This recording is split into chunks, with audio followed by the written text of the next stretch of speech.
Good morning to one and all present here. I am grateful to our respected principal sir, vice principal sir, who give me opportunity for sharing my knowledge through in-house training. Today's topic for training is adolescent problems and their management. किशोरों की समस्याएं एवं उनका प्रबंधन। चूंकि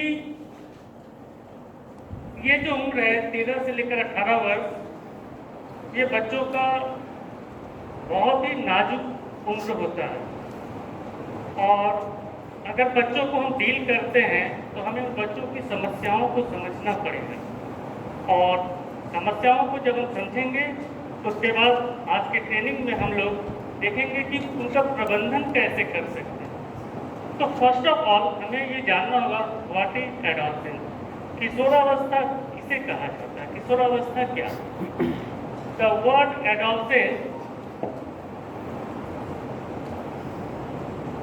is derived from a Latin word adolescere, which means to grow to maturity, यानी परिपक्वता की ओर बढ़ना। Adolescence is a growing period from childhood to maturity. Adolescence is a period of great stress and strain, storm and strife. अर्थात किशोरावस्था बड़े संघर्ष, तनाव, तूफान तथा विरोध की अवस्था है। In this period, there are rapid changes of physical, mental, emotional, and social development. The balance between physical and mental development is lacking. सारी समस्याओं की जड़ यहीं पे। जिस गति से फिजिकल डेवलपमेंट होता है चाइल्डहुड के बाद,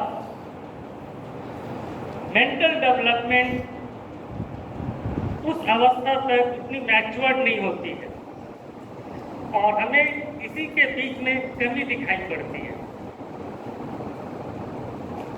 so it is a critical period. इस अवस्था में किशोर को अनेक जटिल समस्याओं का सामना करना पड़ता है, जैसे रुचियों, भावनाओं, दृष्टिकोणों आदि में अत्यधिक अस्थिरता, अपनी आयु के बालकों और बालिकाओं से नए संबंध स्थापित करना, माता पिता के नियंत्रण से मुक्त होना, योग्य नागरिक बनने की उचित कुशलताओं को प्राप्त करना, जीवन के प्रति निश्चित दृष्टिकोण का निर्माण करना एवं भावी व्यवसाय के लिए तैयारी करना। यह तनावपूर्ण अवधि एक व्यक्ति के साथ साथ परिवार के सदस्यों के लिए भी कठिन है। इसीलिए कहा गया adolescence is a period of stress and strain, storm and strife. तो हम देखते हैं कि इस अवस्था की क्या क्या समस्याएं हैं। Problems of adolescence, aggressive and violent behaviour. हम देखते हैं किसी भी इंस्टीट्यूशंस में बच्चों के बीच जो फाइटिंग की जो समस्या है, मारपीट की समस्या है, एग्रेशन की जो समस्या है, वो इसी एज ग्रुप में दिखाई पड़ती है। ये हम कैरेक्टरिस्टिक्स भी कर सकते हैं 13 से लेकर 18 वर्ष के बच्चों के। Adolescence has aggressive behaviour and often becomes violent very fast. वो बहुत जल्दी उग्र हो जाते हैं। They easily become irritated and repulsive when work is not of their interest. अगर कार्य उसके रुचि का ना हो तो उसे वह कार्य अप्रिय लगने लगता है। Next problem is overconfident and hide mistakes. किशोर अक्सर अति आत्मविश्वास से भरे होते हैं, बहुत ही ज्यादा ओवर कॉन्फिडेंट होते हैं और खुद को नायक के रूप में प्रस्तुत करते हैं। उनको लगता है जैसे मैं हीरो। वे अपनी गलतियों को छुपाते हैं, अगर कोई मिस्टेक्स होता है तो उसको हाइड करते हैं, वो छिपा लेते हैं और अपनी बुद्धि से दूसरे को मूर्ख बनाने की कोशिश करते हैं। उनको लगता है कि हमने तो गलती कर दिया है और जितनी भी उसकी बुद्धि है, क्योंकि उतनी मैच्योर तो है नहीं, लेकिन वो अपने बुद्धि के बल पे लगता है कि अगले को मूर्ख बना करके अपनी गलतियों को हम छिपा लेंगे। इसी कारण से एडॉल्सेंस जो है झूठ ज़्यादा से ज़्यादा बोलते हैं। Next problem is friends given importance. दोस्तों को वो अत्यधिक महत्व देता है और दोस्तों की संगति पसंद करता है। साथियों के समूह में आनंद लेते हैं। जब वो दोस्तों के बीच होता है तो काफ़ी वो एंजॉय करता है। और कभी कभी असामाजिक आदतों के साथ बुरे दोस्त बनाते हैं और उनके आदतों का पालन करने की कोशिश करते हैं। यानी जितनी भी बैड हैबिट्स है वो दोस्तों के द्वारा ही वो सीखने का प्रयास करता है या हैबिट में लाता है, जिसके कारण वो अक्सर परिवार की उपेक्षा करता है। यानी हम इस समस्या को अगर देखें तो ऐसा कह सकते हैं कि सारी समस्याओं का जड़ जो है उसके पीछे उसका friend circle. Wastage of time. Teenagers often waste time in useless things like gossiping, roaming without any aim, etc. अपना ज़्यादातर समय वो गपशप करने में, बातचीत करने में और बिना किसी लक्ष्य के इधर उधर घूमने में बर्बाद करते हैं, समय नष्ट करते हैं। Next problem is lack of concentration. Teens have low concentration on studies. चूंकि पहले ही हमने देखा फ्रेंड्स गिवन इम्पोर्टेंस, दोस्तों को ज़्यादा महत्व देता है, तो स्टडीज में उसका कंसंट्रेशन निश्चित रूप से कम होगा। Sometimes they lose interest if their result is not satisfactory in academics. और इसके परिणाम स्वरूप जब शैक्षणिक उपलब्धियां, परिणाम संतोषजनक नहीं होते हैं तो वो अपना इंटरेस्ट खोना शुरू कर देते हैं और being a parents, being a teachers समझ नहीं पाते हैं कि आखिर वो पढ़ना क्यों नहीं चाहते। Next problem is neglect family. वे अक्सर उपेक्षा करते हैं,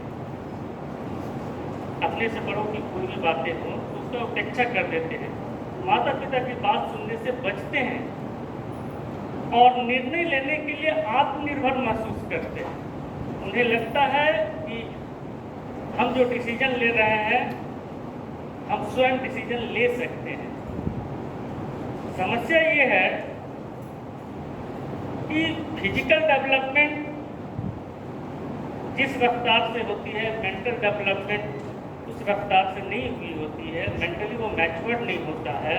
उसे लगता है कि मैं तो बड़ा हो गया हूँ और सारी समस्याओं का डिसीजन हम ले सकते हैं, जिसके कारण वो फैमिली को इम्पोर्टेंस नहीं देता है, अपने से बड़ों को इम्पोर्टेंस नहीं देता है, उसकी वो उपेक्षा करता है, उसको नेग्लेक्ट करता है। Next problem is deflected towards drugs and smoking. ये बहुत बड़ी समस्याएं हैं जो हाइड होता है। अक्सर दोस्तों की बुरी संगति या तनाव आदि के कारण वे धूम्रपान, नशीली दवाइयाँ, शराब आदि जैसे स्वास्थ्य खतरों की ओर उनका ध्यान आकर्षित होता है। अगर हम रूट कॉज पे जाएं तो ये फ्रेंड सर्कल है जहाँ से ये स्टार्ट होता है और फ्रेंड सर्कल में पीयर प्रेशर, उसके कारण बच्चे इस प्रकार की आदतों में शुमार होते हैं।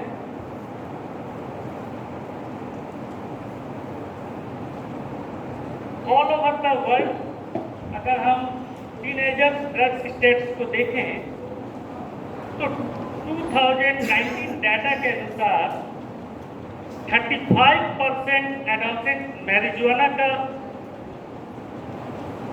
यूज करते हैं, 26% world population of adolescent alcohol का यूज करते हैं, 22% पिल्स लेते हैं, किसी न किसी प्रकार की नशीली दवाइयाँ, 20% हुक्का का सेवन करते हैं और 16% एडोलसेंट कोकीन का सेवन करते हैं। ये हमारा ऑल ओवर द वर्ल्ड 2019 का डाटा है, जो आज की बहुत भारी समस्याएं हैं और सिंपैथेटिकली पोलाइटली उनको हम हैंडल नहीं करें तो इसी एज से डाइवर्ट होना शुरू हो जाता है।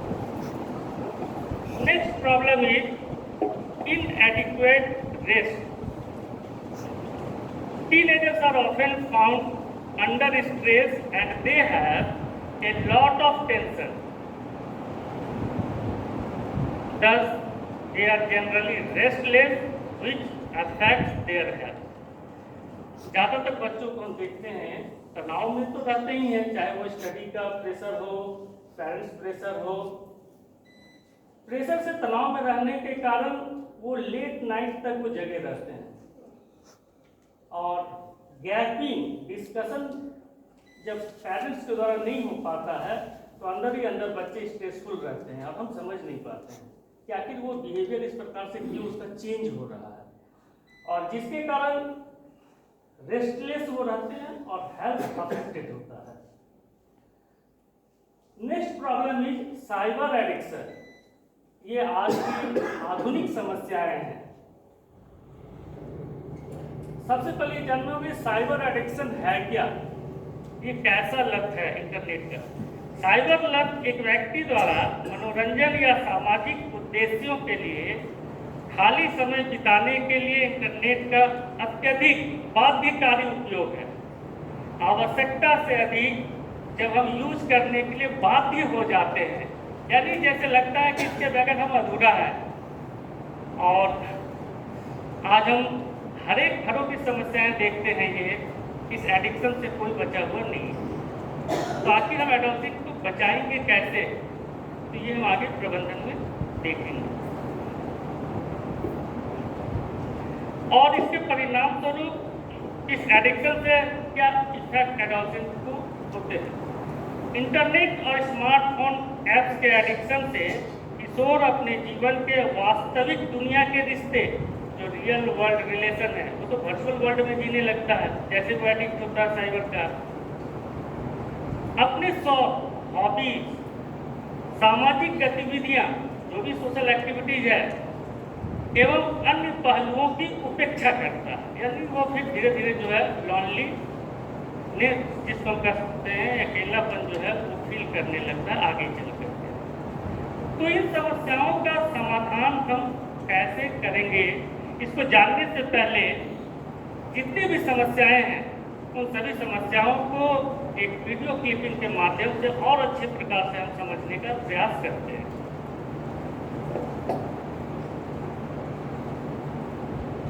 Problems with teenagers. टीनेज में एकदम से सारी चीजें स्टार्ट हो जाती है। पहले तुम एकदम प्यारे से छोटे से बच्चे होते हो, एकदम छोटे पोकेमोन के जैसे। ओ वाह, वो देखो पोकेमोन। जैसे ही तुम इस एज ग्रुप में आते हो, हमारे हार्मोन्स में बदलाव आता है और तुम्हारी आदतें भी बदलती है। तो आज हम आए हैं टीनेजर के घर पे। आइए इनके माता पिता से पूछते हैं इनका क्या कहना है। टीनेज के टाइम हमारी सोच में बहुत ज्यादा चेंजेस आते हैं। मुझे याद है मैं पहले अपनी सारी चीजें अपने घर वालों को बता देता था, मगर अब मेरी सारी बातें सीक्रेट है या सिर्फ मेरे एक खास दोस्त को पता। देखो, मैं एक टीनेजर हूँ और मुझे पता है इस एज में तुम्हारा कितना ज्यादा कॉन्फिडेंस कम होगा, क्योंकि इस एज में तुम हर बच्चे से खुद को कंपेयर करोगे। ये मुझसे अच्छा दिखता है, इसकी तो हाइट मुझसे ज्यादा है। वो भाई इसकी बॉडी तो देखो, इसके कपड़े मुझसे अच्छे हैं, इसके पास आईफोन है, इसका बाप कितना अमीर है। भाग्य से इन्हीं सब चीजों की वजह से तुम्हारा खुद में से कॉन्फिडेंस चला जाता है और फिर तुम किसी से भी बात नहीं कर पाते। टीनेज में तुम्हारा सोने का टाइम भी बदल जाता है। कहाँ तुम पहले 9 बजे सो जाते थे और अब 1 या 2 से पहले नींद नहीं आना है। हाँ, मुझे भी एक गंदी आदत है, मुझे भी 2 या 3 से पहले नींद नहीं आती, जिसके कारण मेरी आंखों के नीचे गड्ढे बन चुके हैं। वैसे आजकल ये लोगों को क्या हो गया है, मैं चिप्स दे रहा था, मेरे को बेफालतू आके मारने लगा वो। खैर, फिर कभी बताऊंगा ये सब चीजें। अभी मुझे सोने जाना है, मैं रात भर जग रहा था। अभी आ रही है सबसे ज्यादा ब्रेकिंग न्यूज। खबर आ रही है कि उल्लासनगर में एक बदसूरत रकून ने किया दुकान पर हमला। आइए दुकानदार से बात करते हैं। अरे भैया, मैं बैठा था दुकान पे, वो आया हमारी चिप्स निकालने लग गया। अब मेरी फटी तो मैं गया, दिया एक वाइपर, तो हमारी चिप्स लेके भाग गया। अब चिप्स का भरपाई कौन करेगा, आप करोगे? हम देखिए, चिप्स की भरपाई तो हम नहीं कर सकते, लेकिन आपको कहीं पर भी ये बदसूरत रकून दिखे तो थोड़ा बच के रहिएगा। क्या? अब जैसे तैसे तुम उन कूल बच्चों के दोस्त तो बन जाते हो, लेकिन बाद में तुम्हें वो कुछ ऐसी चीजें करने को बोलेंगे जो तुम नहीं करना चाहोगे। एंड इसी चीज को हम बोलते हैं पीर प्रेशर, जो कि टीनेज में बहुत ज्यादा होता है। और पीर प्रेशर का बेस्ट एग्जांपल देगा हमें अब्बू। अब्बू एक साधारण बिगड़ा हुआ कॉलेज का विद्यार्थी, जिसके दोस्त लोग ने इसे नशे की लत लगा दी। बोल दूं क्या भाई? कैमरा चालू है? हाँ बोल बोल। तो अपुन का नाम है अब्बू, और अभी जमाइला तुम लोग सोच रहे होंगे कि इसका नाम है अब्बू, इसके घर में इसके अब्बू इसको अब्बू बोलते होंगे और ये अब्बू भी इसके अब्बू को अब्बू बोलता होगा। तो बताओ असली अब्बू कौन? बताओ बताओ। अबे भाई ये क्या बोल रहा है? रहने दे, मैं देख लूंगा। टीनेज में बेकार दोस्तों की संगति के कारण हम भी बेकार हो जाते हैं। हम सबका कोई ना कोई बिगड़ा हुआ दोस्त होता ही है, राइट? जो सिगरेट पीता हो या कोई और नशा करता हो। और नशे की लत टीनेज में बहुत जल्दी फैलती है। अरे दरवाजे बंद करो, हमारा नशा अभी नहीं उतरा है। आसमां की ऊंचाइयों को छूने से मुझे कोई नहीं रोक सकता, और ये मैं चला।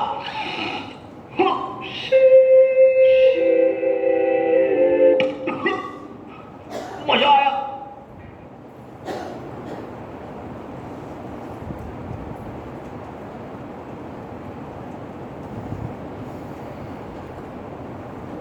इन समस्याओं को, इन विभिन्न प्रकार की समस्याओं को समझने के पश्चात यह जानना आवश्यक है कि इनका समाधान या प्रबंधन कैसे होगा। Now the next topic is management of adolescent problems. How can adolescent problems be managed? At this delicate stage, one needs proper guidance, counseling, check, and channelization of energy.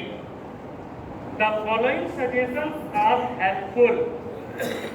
Proper knowledge of adolescent psychology. हम सभी को सबसे पहले किशोरावस्था के मनोविज्ञान को समझना होगा. Parents, teachers and guardians must be aware about adolescent psychology. They must understand the behavioral change and solve the problem at the earliest in best possible way. Next one is providing healthy atmosphere. घर और school का वातावरण cheerful, playful और स्वस्थ होना चाहिए, ताकि वृद्धि एवं विकास परिपक्वता की ओर हो, यानी प्रॉपर ग्रोथ एंड डेवलपमेंट जो है उसका जो हो रहा है वो मैच्योरिटी के लिए, विकास के क्रम में मांगों को पूरा करने के लिए उचित सुविधाएं और अवसर प्रदान किए जाने चाहिए। यानी प्रॉपर ग्रोथ एंड डेवलपमेंट हो सके इसके लिए हमें उसे अपॉर्चुनिटीज देना होगा, फैसिलिटीज देना होगा। इस प्रकार का एटमॉस्फेयर क्रिएट करना होगा। अतः सुरक्षित और स्वस्थ वातावरण होना चाहिए। Next one is correction and checking mistakes. किशोरों को स्वतंत्र निर्णय लेने के लिए कुछ स्वतंत्रता दिया जाना चाहिए, लेकिन पेरेंट्स की नज़र में वो चाइल्डहुड स्टेज का चाइल्ड ही रहता है। बच्चे कितने भी बड़े हो जाए हम जल्दी रियलाइज नहीं कर पाते कि ये बच्चे हमारे बड़े हो गए हैं, और कभी भी उनको डिसीजन लेने के लिए फ्रीडम नहीं देते। यदि उनका निर्णय सही नहीं है तो उन्हें उचित तरीके से निर्देशित किया जाना चाहिए। डिसीजन लेने के लिए उनको स्वतंत्र छोड़ना चाहिए, लेकिन अगर डिसीजन रॉन्ग है तो हमें गाइड भी करना चाहिए बच्चों को। Their faults, mistakes and error must be politely and sympathetically treated instead of beating, blaming and giving punishment. Generally होता क्या है कि बच्चों के द्वारा गलतियां अगर होती है तो तुरंत सुधार के लिए हम उसे दोष देना प्रारंभ कर देते हैं, पीटना शुरू कर देते हैं, और भी बहुत सारे कॉर्पोरल पनिशमेंट जो है हम देना प्रारंभ कर देते हैं। बल्कि उनके गलतियों को सिंपैथेटिकली हमें पहले विचार करना चाहिए और फिर उसके सुधार के उपाय करने चाहिए। Proper use of time. Teenagers have lot of energy and need good program to channelize it in a proper way. चूंकि एडोलेसेंस एज में सबसे ज़्यादा एनर्जी जो है वो बच्चों में होती है, तो उस एनर्जी को हम चैनलाइज कैसे करेंगे, कैसे परिवर्तित करेंगे? अगर जो उनके पास में लीजर टाइम है, खाली समय है, और उस एनर्जी को अगर आप चैनलाइज करने के लिए उपयोग नहीं कर रहे हैं तो डिस्ट्रक्शन की ओर बढ़ेगा ही बढ़ेगा। समय का उचित सदुपयोग खेलकूद और साहसिक खेल जैसे गतिविधियों में भाग लेकर किशोरों के एनर्जी को चैनलाइज करने के लिए उपयुक्त है। यानी एडवेंचर स्पोर्ट्स या कोई भी गेम्स एंड स्पोर्ट्स में उसे इंगेज कर देना चाहिए ताकि उसकी एनर्जी जो है वो चैनलाइज हो। ये गतिविधियां इंस्टिंक्ट ऑफ प्ले, जिज्ञासा, आक्रामकता, एग्रेशन, साहसिक और अभिव्यक्ति को संतुष्ट करती है। यानी जब एडोलेसेंस को उसकी जिज्ञासा, उसके एग्रेशन, एक्सप्रेशन, इससे वो सेटिस्फाइड होता है जब वो गेम्स एंड स्पोर्ट्स में पार्टिसिपेट करता है, और फिर वो डिस्ट्रक्शन की ओर नहीं बढ़ पाता है, और नहीं तो वो अपनी एनर्जी तो खर्च करेगा ही करेगा। और सबसे आसान तरीका जो होता है एग्रेशन शो करने का, वो मारपीट के रूप में दिखाई पड़ता है। Next one is mode of education. शिक्षा को दिलचस्प तरीके से देना चाहिए या प्रदान किया जाना चाहिए ताकि वे अपनी आंतरिक क्षमताओं का पता लगा सकें। Proper teaching methods should be used to make education interesting. Always being a teacher innovative होना चाहिए जब भी हम क्लासरूम में जाते हैं। लेकिन जनरली होता क्या है, ट्रेडिशनल मेथड्स ही हम लोग यूज करते चले आते हैं, और वो भी ट्रेडिशनल मेथड में ज़्यादातर जो है लेक्चर मेथड्स। तो बच्चे क्या होते हैं, कभी कभी वो एक ही मेथड से वो बोर हो जाते हैं। तो हमें इस ओर भी ध्यान देना होगा कि कैसे हम अपने एजुकेशन को इंटरेस्टिंग बना सकते हैं। शिक्षा को भविष्य के पेशे से जोड़ा जाना चाहिए। बच्चे को लगना चाहिए कि जो पढ़ाई हम कर रहे हैं, हम इस पढ़ाई के द्वारा आगे तो स्पेसिफिक फील्ड में हम इस पढ़ाई के द्वारा जा सकते हैं। व्यावसायिक शिक्षा के लिए पर्याप्त अवसर प्रदान करना चाहिए। किसी प्रकार का वोकेशनल एजुकेशन है तो उसके लिए उसे अपॉर्चुनिटी देना चाहिए ताकि वो लिवलीहुड को आगे चल करके पूरा कर सके। Next one is development of moral values. At this stage sometimes children lose their moral character. They must be properly taught about their culture, tradition, customs, and follow them sincerely. किशोरों के सामाजिक दायरे को अच्छे और ईमानदार दोस्त तक सीमित रखने चाहिए। Being a parent, being a teacher, निश्चित रूप से हमें उसके फ्रेंड सर्कल के ऊपर में ध्यान देना चाहिए, और इससे हम उसके सामाजिक दायरा जो है उसको कंट्रोल कर सकते हैं, और जिससे अल्टीमेटली उसका मोरल वैल्यू जो है वो डेवलप कर सकें। Next, spiritual guidance. बच्चे आध्यात्मिक विचारों में कम रुचि दिखाते हैं, उनका सही मार्गदर्शन किया जाना चाहिए। The destructive ideas in mind can be controlled through religious thought.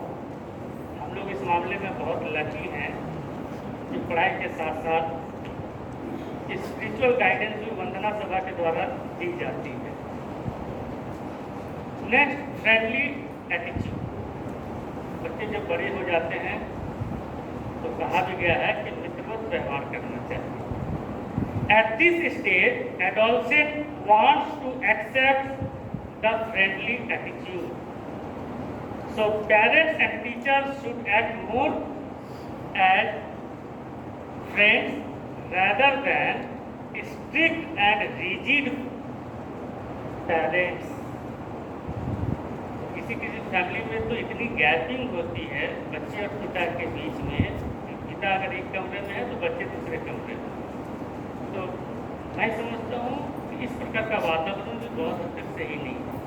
बच्चे निश्चित रूप से अपनी गलतियों को छिपाएंगे, हाइड करेंगे, और जिस परिवार में डायलॉग होता है वहाँ पर बच्चे अगर गलती भी करके आते हैं तो स्पष्ट रूप से वो जानकारी दे देते हैं। मित्रवत व्यवहार की अपनी एक सीमाएं हैं, और इस सीमा को पेरेंट्स भी समझते हैं, टीचर भी समझते हैं। उन सीमाओं में रह करके हमें मित्रवत व्यवहार रखना चाहिए। Next, independent ideas and liberty with proper checks. Children should given some freedom for some decision. बच्चों को किसी निर्णय लेने के लिए थोड़ा स्वतंत्र भी छोड़ना चाहिए, लेकिन ऐसा बहुत कम दिखाई पड़ता है जहाँ बच्चों को अपने डिसीजन लेने के लिए फ्रीडम हो।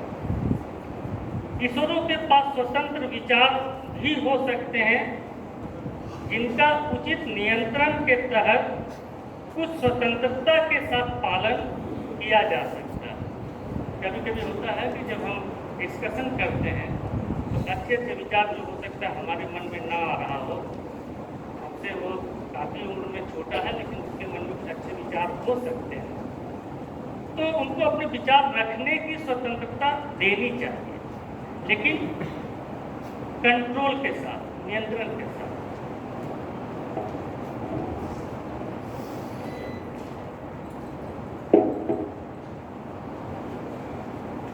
Next topic is way to cope with typical teen behaviour. Adolescence की कुछ विशिष्ट समस्याएं होती हैं।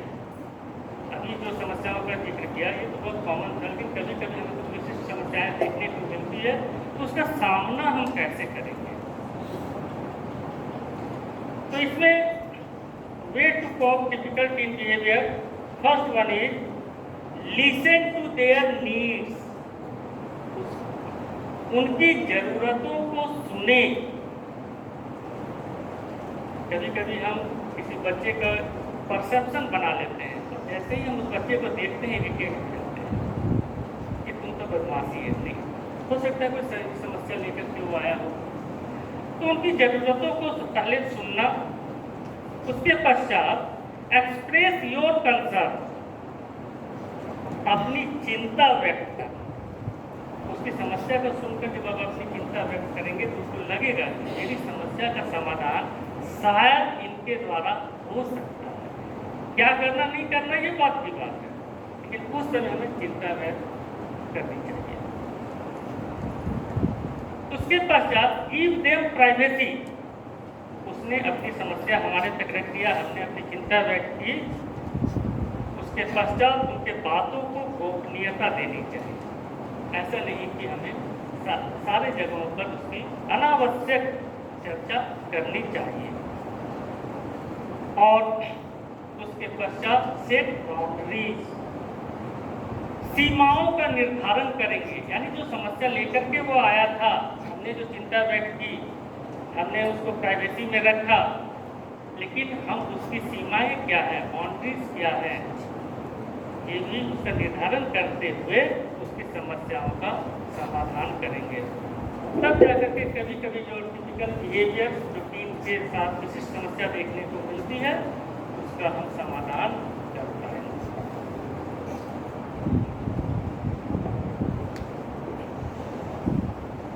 अतः किशोरावस्था जीवन का सबसे कठिन और नाजुक काल है।